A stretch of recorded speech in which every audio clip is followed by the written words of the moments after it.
नमस्कार साथियों, आप देख रहे हैं क्रांति गाथा और मैं हूं मनोज वर्मा। आज हम बात करेंगे प्रसिद्ध साहित्यकार धर्मवीर भारती की चर्चित कहानी कुल्टा की।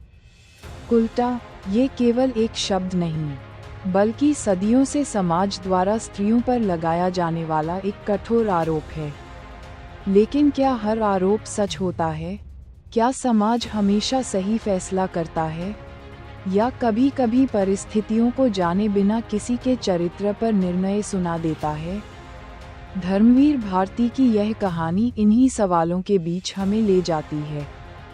ये कहानी समाज की सोच, मानवीय रिश्तों, स्त्री की पीड़ा और नैतिकता की परंपरागत धारणाओं पर गहरा प्रश्न उठाती है।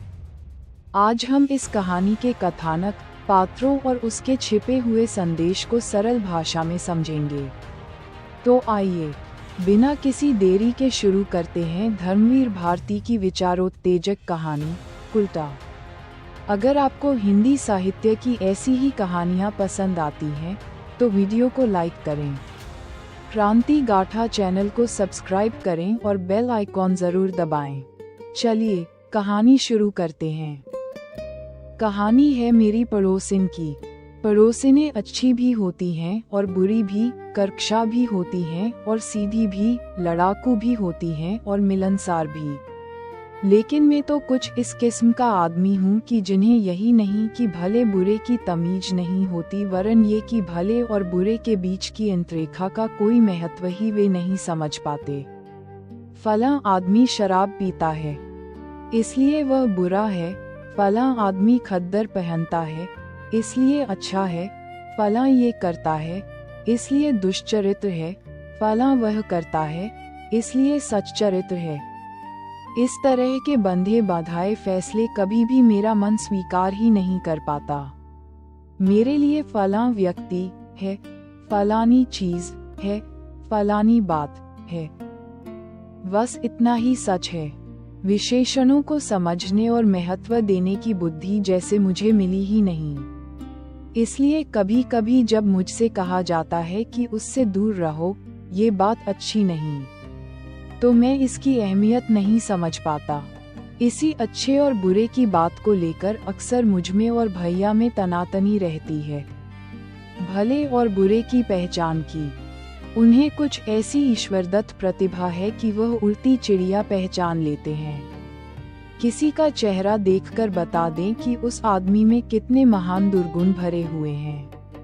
ये बात नहीं कि दुनिया को देखने, समझने और अभ्यास करने से उनमें यह अद्भुत शक्ति आई है, ये तो ईश्वरीय देन है।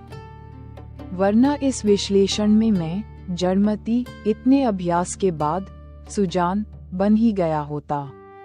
अब इन्हीं नंदराम घड़ीसास को ले लीजिए। इन्हें मेरे पड़ोस में आए सिर्फ 3 ही महीने हुए, लेकिन भैया ने पहले ही दिन बता दिया था कि इनकी बीबी के रंग ढंग अच्छे नहीं हैं। यूं उसकी उम्र काफी थी, कम से कम 28-30 के करीब। गोद में एक 4 महीने का बच्चा था। देखने सुनने में बहुत मलिन और गंदी, नाम भी कोई अच्छा नहीं, सिर्फ लाली। लेकिन वाहरे भैया की उनसे लाली की दुष्चरित्रता भी नहीं छिप सकी।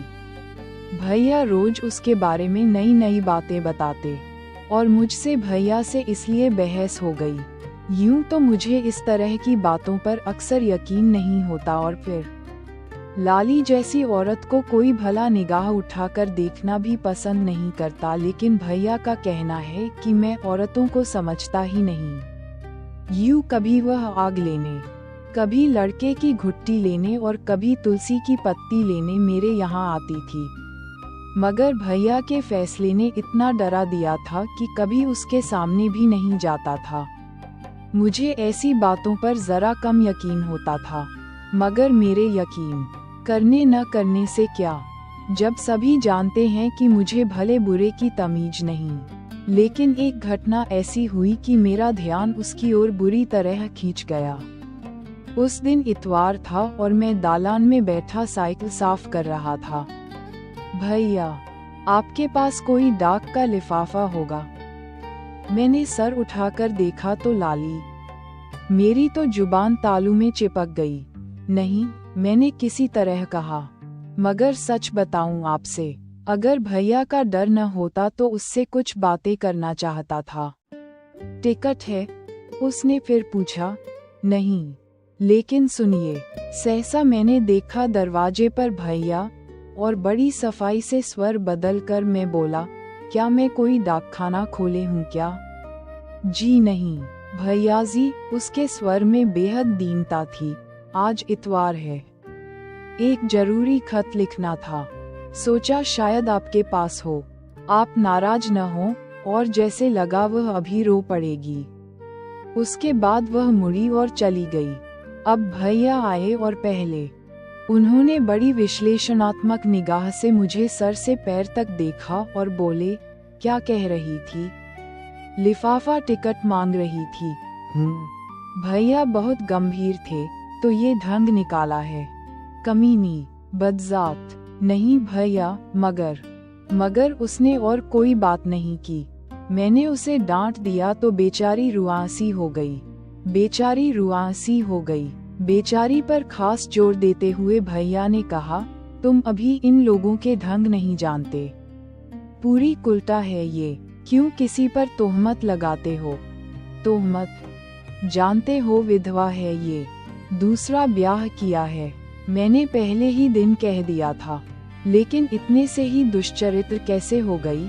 क्यों एक आदमी मर गया तो चैन नहीं पड़ा? अरे मैं कहता हूँ, कौन जाने इसने पहले आदमी को जहर न दे दिया हो। 100 बार ऐसी खबरें अखबार में निकलती हैं। मैं चुप रह गया।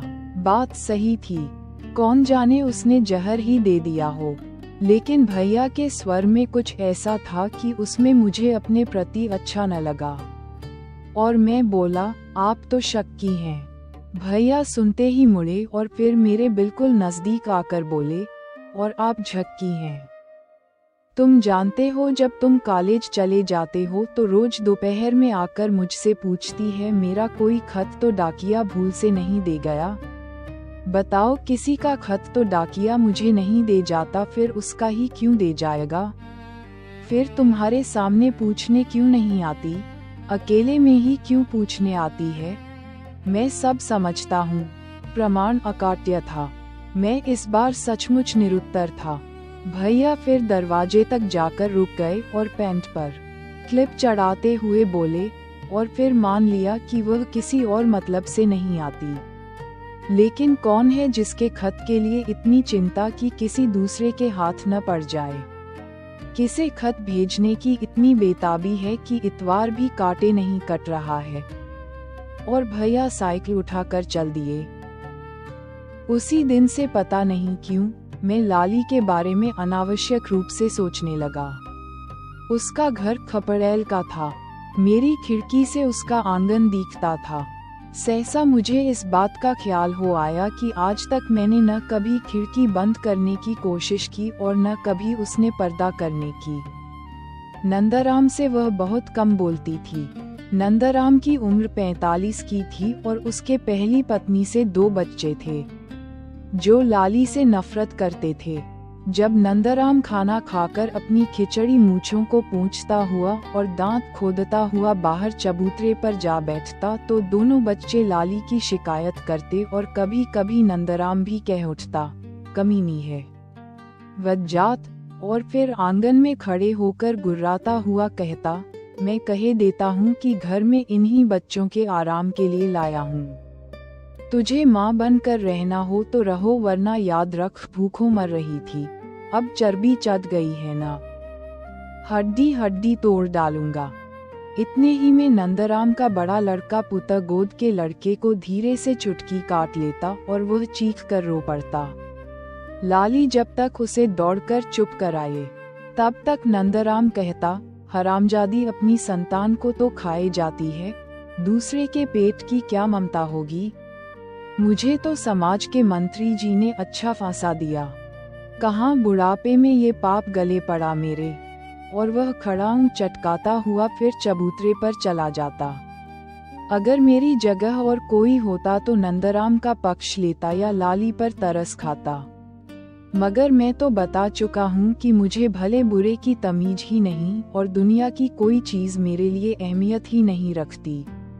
लेकिन आज की घटना के बाद ग्रह सभी चीजें न जाने किस कोने से निकलकर मेरे मन की परतों में रेंगने लगी।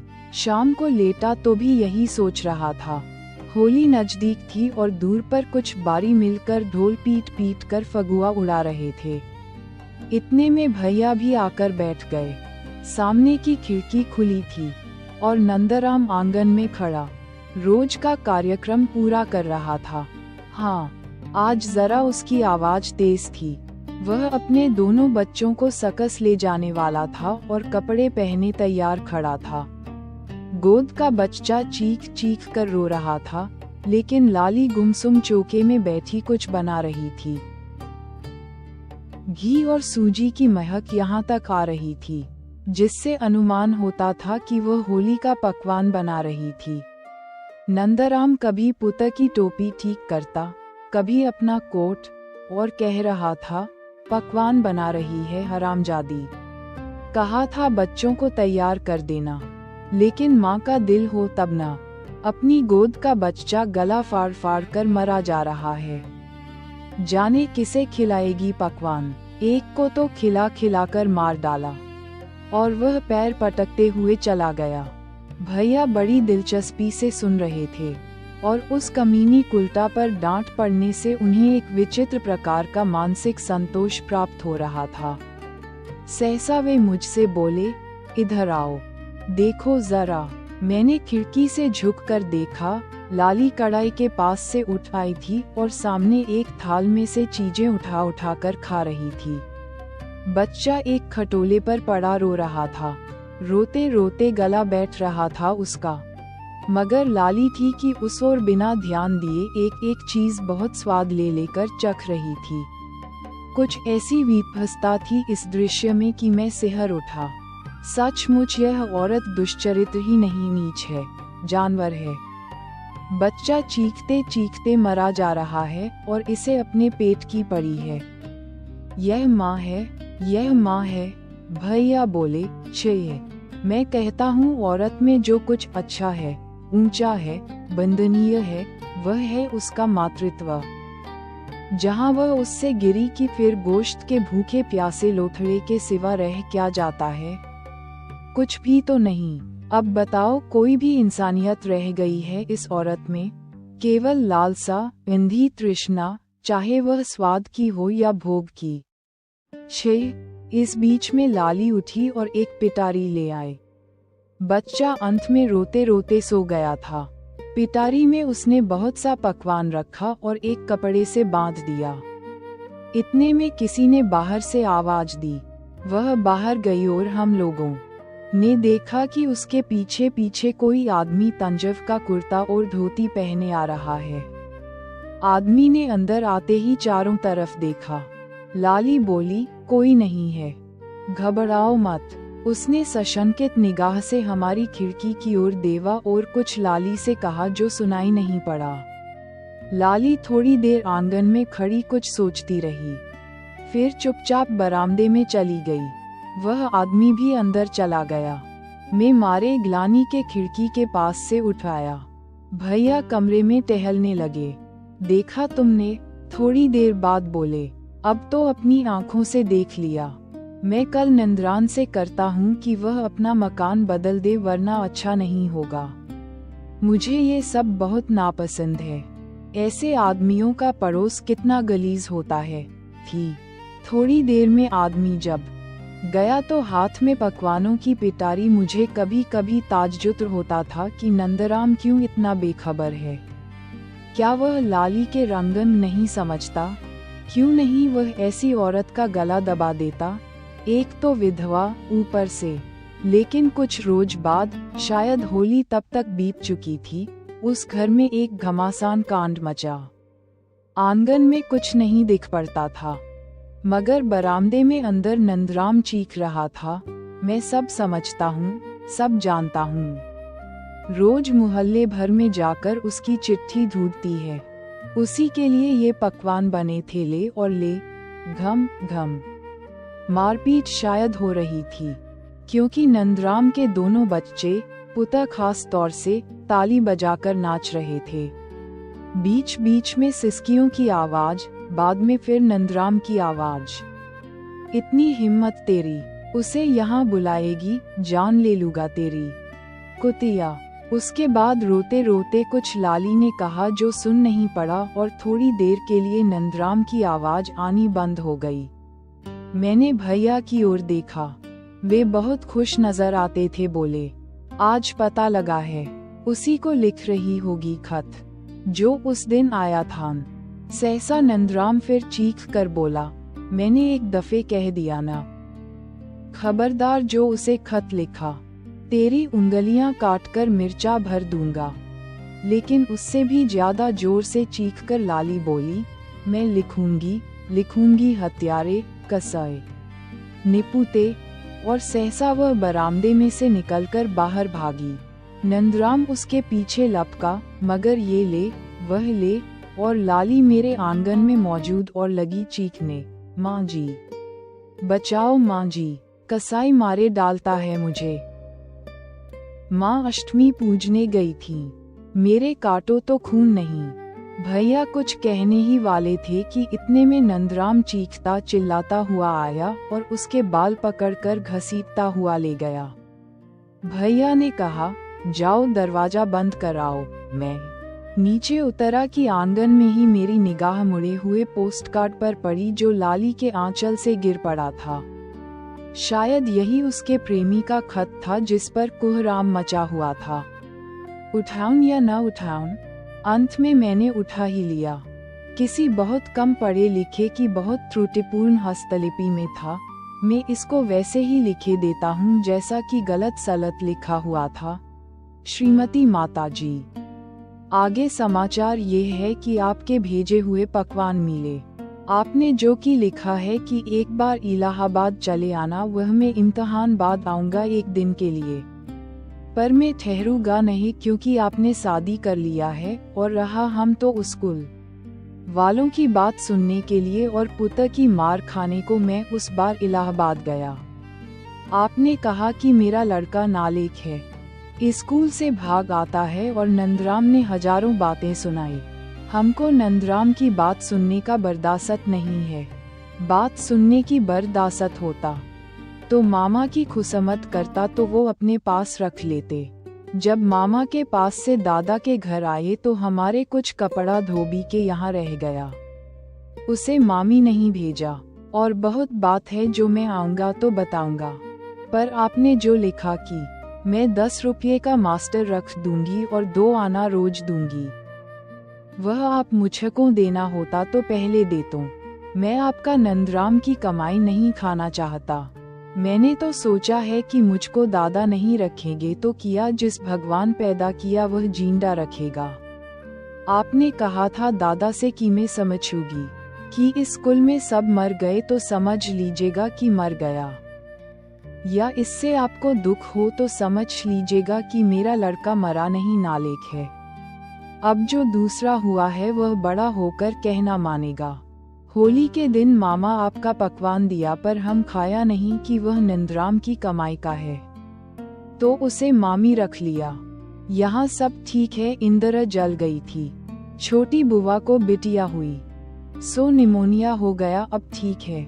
मैं इम्तिहान बाद आऊँगा पर ठहरूंगा नहीं क्योंकि आप शादी कर लिया है।